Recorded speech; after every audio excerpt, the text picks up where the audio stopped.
తాజా 30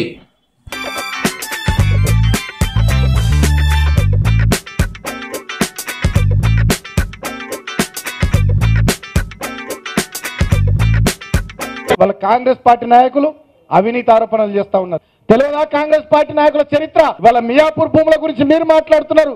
ఇవాళ వరంగల్ నుంచి నేను ఛాలెంజ్ చేస్తా ఉన్నా, మాట్లాడితే కేసీఆర్ కుటుంబం అంటున్నారు. కుక్కల కొడుకులారా, కేసీఆర్ కుటుంబంలో ఒక్కరి మీద ఏమైనా ఆధారం ఉంటే బయట పెట్టారు. దమ్ముంటే మీ కాంగ్రెస్ వాళ్ళ మీద ఎవడెవడి మీద ఎన్నున్నాయో అన్ని బయట పెట్టడానికి మేము సిద్ధంగా ఉన్నాం. దమ్ముందా వస్తే చలో రండి. వరంగల్లో జయశంకర్ సార్ విగ్రహం దగ్గర తెలుసుకుందామా, అంబేద్కర్ విగ్రహం దగ్గర తెలుసుకుందామా, అమరవీరుల స్తూపం దగ్గర తెలుసుకుందామా. దమ్ముంటే కాంగ్రెస్ నాయకులారా రండి.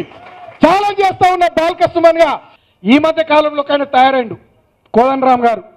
మాట్లాడితే ఈ ప్రభుత్వం నాకు కంపు కొడుతుంది, ప్రభుత్వం కంపు వాసన వస్తుంది ప్రభుత్వం. అవును కోదండరామ్ గారు, డెఫినెట్గా మా ప్రభుత్వం నుంచి నీకు కంపు వాసన వస్తుంది. ఎందుకంటే నీ కాంగ్రెస్ పార్టీ ఇంపుగా మారిపోయింది కాబట్టి టీఆర్ఎస్ ప్రభుత్వం కంపుగా కనబడుతుంది, కంపు వాసన వస్తుంది. ఆయన ఏమనుకున్నాడు? ఎన్నికల ముందు కాంగ్రెస్ దిక్కుపోయిండు, కాంగ్రెస్ పార్టీకి మద్దతు తెలిపిండు, కాంగ్రెస్ పార్టీకి ప్రచారం చేసిండు. ఆయన మనుషులకు ఇదే జిల్లాలో కాంగ్రెస్ పార్టీ తరఫున టికెట్లు ఇప్పించుకున్నాడు, నర్సంపేటలో ఇంకా వేరే జిల్లాలో టికెట్లు ఇప్పించుకున్నాడు. కాంగ్రెస్ పార్టీ అధికారంలోకి వస్తుంది అనుకున్నాడు.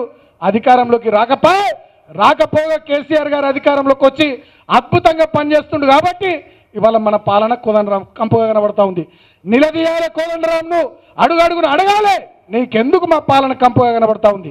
ప్రజల కోసం ఇంత గొప్పగా పనిచేసే ప్రభుత్వం ఇంకోటి దేశంలో ఉందా? ఉంటే చూపి కోదండరామ్ అని చెప్పి కోదండరామ్ను కూడా అడగాల్సినటువంటి అవసరం ఉంది. Thank you viewers. ఈ వీడియో మీకు నచ్చితే లైక్ బటన్ టచ్ చేయండి. తాజా 30 ఛానల్కు సబ్స్క్రైబ్ చేయండి. మీ మిత్రులకు షేర్ చేయండి.